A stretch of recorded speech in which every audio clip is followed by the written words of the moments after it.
केरल की पावन भूमि पर स्थित पद्मनाभ स्वामी मंदिर की कथा अत्यंत प्राचीन, रहस्यमयी और भक्ति से परिपूर्ण मानी जाती है।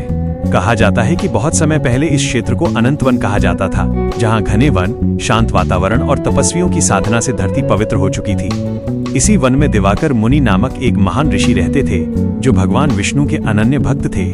उनका जीवन तप, संयम और प्रभु स्मरण में बीतता था।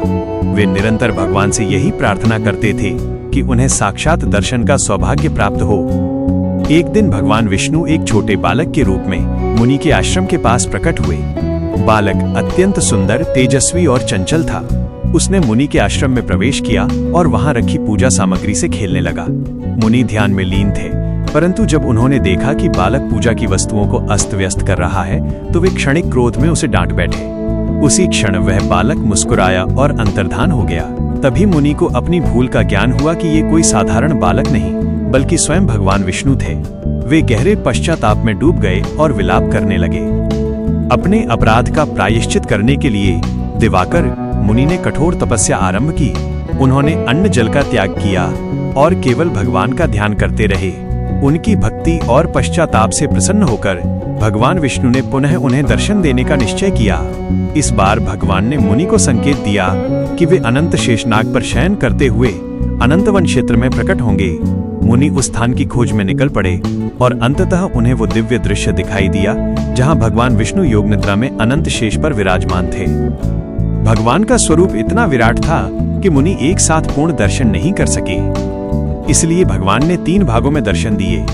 एक स्थान से मुख और वक्षस्थल, दूसरे से नाभि जहां से कमल प्रकट होता है, और तीसरे स्थान से चरण। यही कारण है कि आज भी मंदिर में भगवान के दर्शन 3 द्वारों से होते हैं। मुनि ने अश्रुपूर्ण नेत्रों से भगवान की स्तुति की और उनका आशीर्वाद प्राप्त किया। माना जाता है कि उसी स्थान पर भगवान पद्मनाभ स्वामी के रूप में स्थायी रूप से विराजमान हुए। कालांतर में इस पवित्र स्थल का संरक्षण त्रावणकोर के राजाओं ने किया। एक विशेष घटना के अनुसार राजा मार्तंड वर्मा ने अपना संपूर्ण राज्य भगवान पद्मनाभ को समर्पित कर दिया और स्वयं को केवल उनका सेवक घोषित किया। तभी से त्रावणकोर के राजा स्वयं को पद्मनाभ दास कहलाने लगे। राज्य की संपत्ति, वैभव और शक्ति को भगवान की सेवा का साधन माना गया, न कि व्यक्तिगत स्वामित्व। इसी भक्ति भावना के कारण मंदिर अपार श्रद्धा और समृद्धि का केंद्र बन गया। मंदिर के गर्भगृह और तहखानों से जुड़ी कथाएं भी इसी भक्ति और समर्पण से जुड़ी हैं। कहा जाता है कि सदियों से भगवान की सेवा में अर्पित स्वर्ण, रत्न और बहुमूल्य वस्तुएं सुरक्षित रखी गईं। ये धन किसी के व्यक्तिगत उपयोग के लिए नहीं, बल्कि भगवान की संपत्ति माना गया।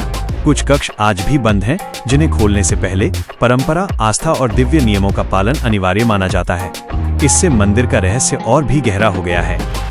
इस पूरी कथा का मूल भाव यही है कि सच्ची भक्ति में अहंकार के लिए कोई स्थान नहीं होता।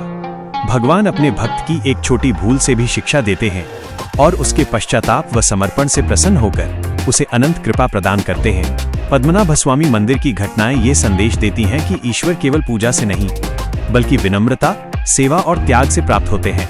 और यही कारण है कि यह मंदिर आज भी श्रद्धा, रहस्य और दिव्यता का अनुपम संगम माना जाता है। अगर आपको ये वीडियो पसंद आया तो लाइक करें और सब्सक्राइब करें। धन्यवाद।